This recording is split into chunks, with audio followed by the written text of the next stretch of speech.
Hello, everybody. Dave Neal here, stand-up comic and host of Bachelor in Paradise, a guy's review. This video, we will be discussing some of the comments that the cast members from Bachelor in Paradise have made about Pieper and Brendan as we sort of sift through all of the storylines, who knew what they were watching while they were on the beach, and then what they learned while they watched the playback after. Because what we have to all remember here is that there's plenty of conversations that were had that nobody knew anything about. Riley was on Bachelor Happy Hour podcast with Becca Kufrin and Pia, so he'll share how he feels about seeing his friend Brendan say certain things that he wasn't privy to. Love hearing from Riley. He's always he's just a delight.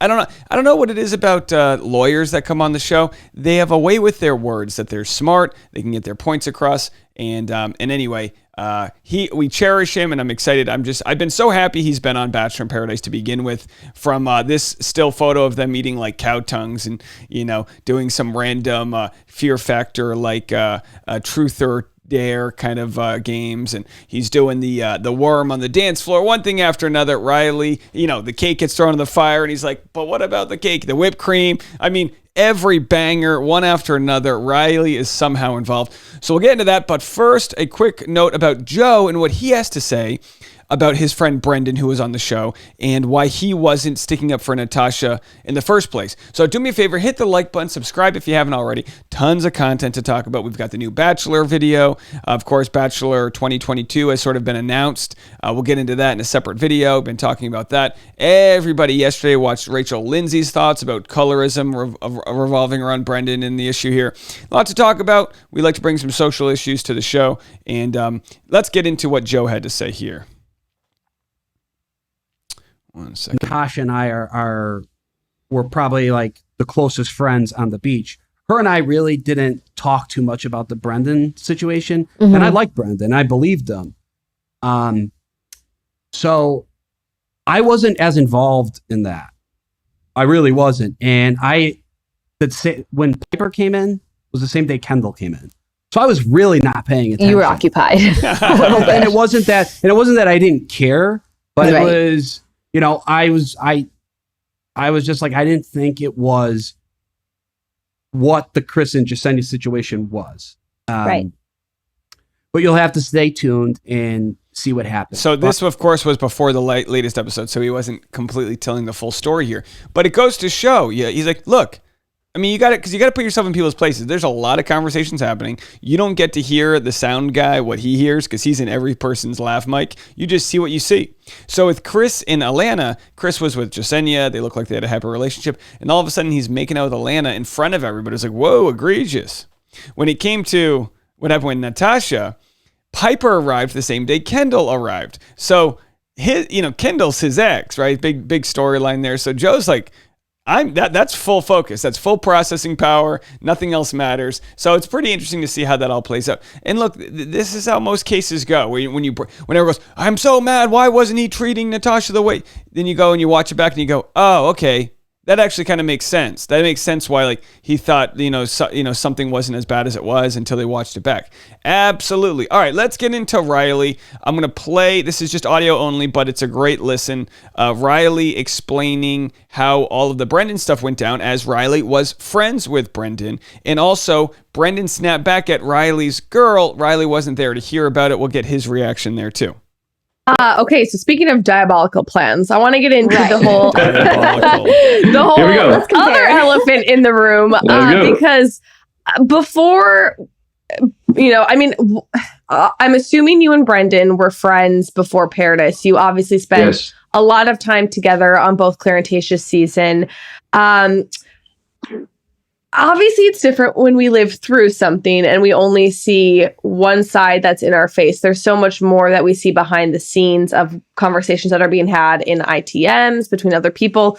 So watching everything back now between Brendan and Natasha and Pieper and this love triangle, did you realize at the time it was to the extent that what we're seeing? Did it really truly seem like Brendan was leading Natasha on when you were living in it, or only watching it back now? No, not at all. I am just as surprised and shocked and appalled as everybody else watching the show right now. My jaw's been on the floor watching. Yeah, seriously. I'm texting people. I'm like, what the hell am I watching? Mm-hmm. Right. We were all there. Like, and there's so much we didn't know. Yeah. And that is the difference. I think I'm getting a lot of questions all the time. What is the difference between, the Chris and Lana situation? Yeah, they're going crazy about it. And then, this Brendan situation, Natasha. And the difference is, one is right in my face, and I got to see it, and I got to have conversations and things unfold.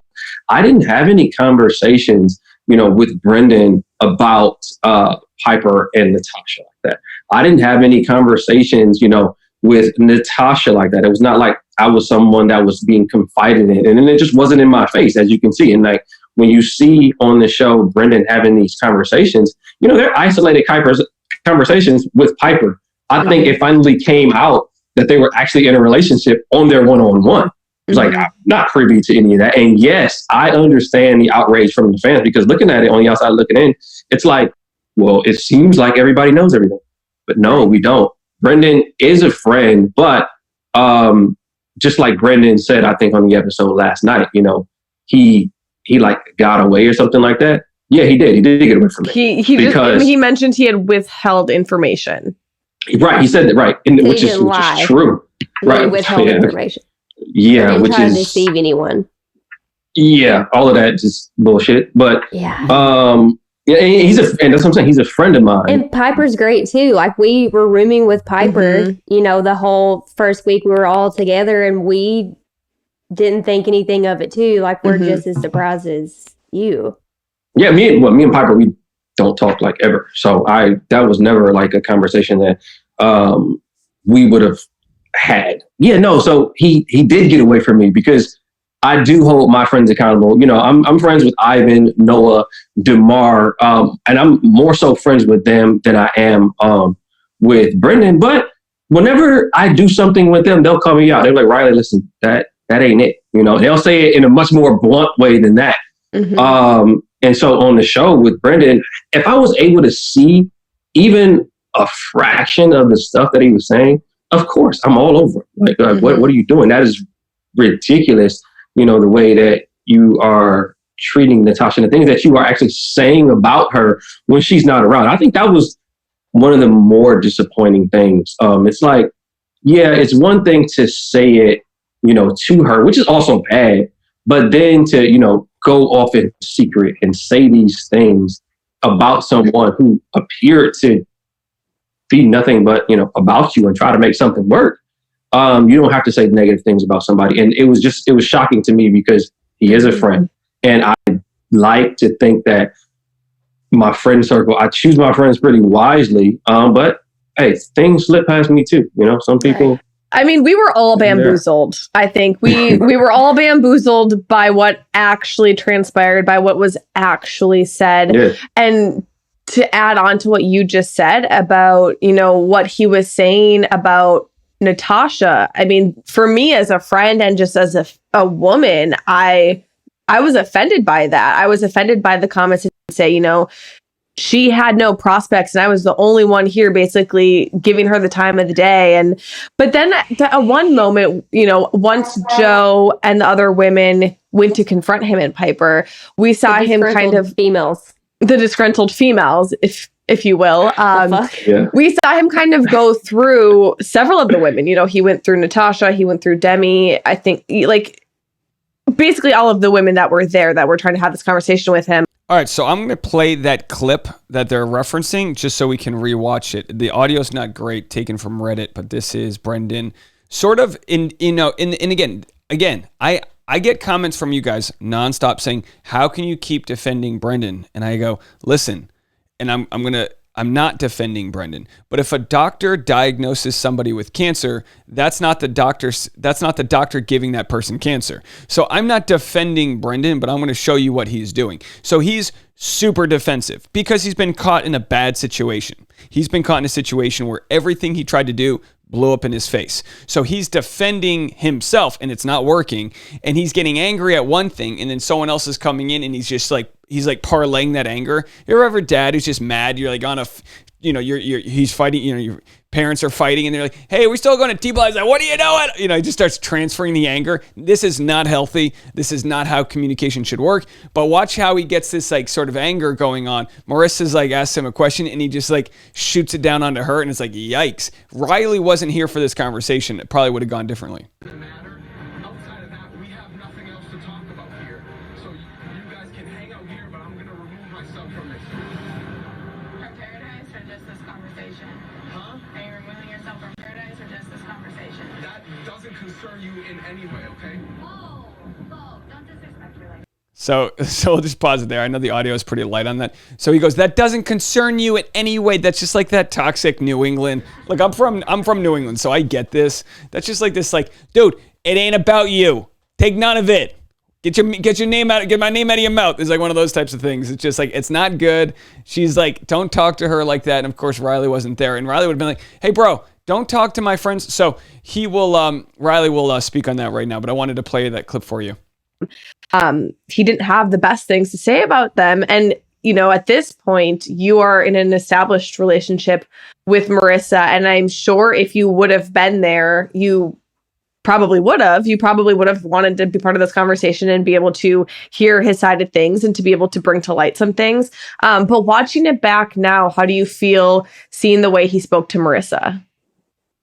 Oh, wow. The snapback comment that he made. What did he say? You remember what did he he said? say? He was like, it's none of your business if I choose to stay. That's none of your concern or something like that. He snapped back and said, yeah, okay. I was very shocked to see that, actually. And again, I think it goes back to, for one, we are friends. And he knew that Marissa and I, we were in a relationship at that time. And he knew the way that, at least, maybe he didn't know exactly how I felt because we didn't have conversations, but he knew that, we were together. And that's just not something I would expect one of my friends to say about, or the reaction that I would expect towards someone that I'm in a relationship with from one of my friends. Now, he shouldn't say it or behave that way with any woman, but especially not with someone that you're like, hey, this is my friend, and I want to be even extra cautious as to not offend. And then when he did it, I was surprised, and it did make me think, like, well, I wonder if that same reaction would have been had if I was around at the moment. I am curious about that. Oh, I guess so I would be curious to see if you were there too. I would have loved to see your response. Yeah, I'm going to save it. I'm going to save it. I wasn't there, and I'm going to leave it at that. Demi was there to have her back. Mm-hmm. Yeah. Demi was a soldier on that. I appreciate that, Demi. Shout out to you. She's got your girls back. So have you talked to Brendan since then? Are you guys cool now? Where is your friendship at these days? I have not talked to Brendan. I reached out to Brendan multiple times. I believe it's been 4 times. Four times. I've not gotten a response back at all from Brendan. Yikes. Surprising, a bit disappointing. But as of now, even though I saw Brendan's behavior, it's terrible. No excuse for it. I do for whatever reason, maybe I'm just foolish. I like to give my friends an opportunity to explain themselves on situations before I make a decision, essentially not to speak to you anymore. Mm-hmm. And that's where I am with it, with the Brendan situation. All right. There you have it, folks. We have a breaking news update. Breaking news update. Riley tried to contact him 4 times and hasn't heard back. That's not a good look. All right.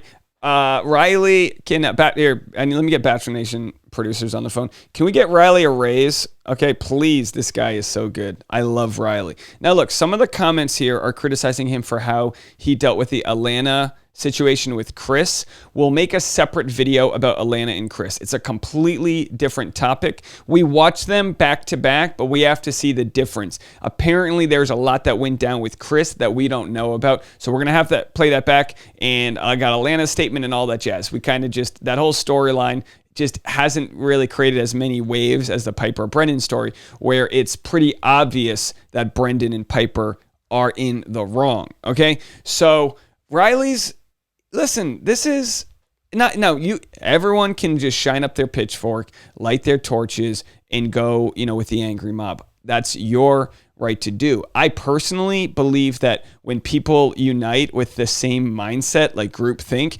the wrecking ball always goes too far. It's very hard to have consensus when you're in a stadium full of people like, get up, you know what I mean? That's kind of hard. Riley, very good at critical thinking. He's a lawyer. And not just that, he's a good lawyer. He's not just like so-and-so who works for the family practice, Erica Rose. He's not defending James Taylor and the Capitol riot issue. Where did that go? That made news, right? No one's talking about that anymore. That's a whole nother story. Nobody watched that video I made. It's probably the best video I've ever made because Erica Rose was defending a guy who said he was going to go, a former contestant who said he was going to go to the Capitol riot, rallied people to go, and then ended up going skiing. And then when the news reported that he was at the riot, he's trying to sue the news. Oh boy. Hypocrisy at its best. But of course, hypocrisy at its best, and I digress. There it is, folks. Kind of rhymes. All right, so Riley, he's a lawyer and a good one, and he's a good critical thinker. And he's saying, look, my friend did something wrong. But I'm going to have to hear from his mouth to know what the heck went down. And we can just wait. We can wait for those conversations. Everyone's going, where's Brendan's video statement? He said he was going to make a video about all this or whatever the case may be. And it's like, look, I'm waiting for it too, folks. I'm waiting for it too. It's been several days since his episode aired, since he was booted, and we'll have to see how that all goes. They said they left on their own, Riley and, Brendan and Pieper, but also it's been reported that producers kind of were like, you guys got to go. You got to go. Do what you got to do. Say it's on you. You got to go. We'll have to see. We'll have to see how that all went down. Will Brendan and Pieper change their sort of points of views on, it already looked through Brendan's first apology that he now realizes what he did wrong. And now what will come next is sort of breaking it down piece by piece, line by line, apology by apology. A lot of people, I can already tell from reading comments, are going to go, oh, he's an actor. He knows how to fake it. We don't believe him. And that's fine. Everyone believes what they want to believe. Everyone votes with their follow, their dollar, decide to follow him or unfollow him. He has dropped another 1,000 followers. When Tuesday night's episode aired, he was at 250,000. Yesterday he was at 248, and now he's at 246,000, down from 348. So he's crossed the 100,000 follow mark, where and then Natasha was in the 70s. That's 70s, like 75, like 70s. And now she's in the 400s, like 453. So she has gained way more than he has lost by double. And then Pieper, not so much. Of course, I made a video about people accusing Pieper of buying followers, which we just haven't seen that in a grand scale. Is she buying followers 100 at a time? Maybe. People go, oh, how is it that she gained 100 followers after the episode? And you go, well, in a normal scenario, maybe she would have gained 4,000. But instead, 3,900 people decided not to follow her. And so you gained, so who the hell knows, folks? Who knows? Anyway, let me know what you guys think. Love Riley. Love hearing him talk about it. Go check the full Bachelor Happy Hour podcast. It's on all podcast apps, and I'm sure the YouTube video will be coming out soon. I didn't want to wait for it, so we just started. We played there. But we'll talk to you in a little bit. Bye, guys.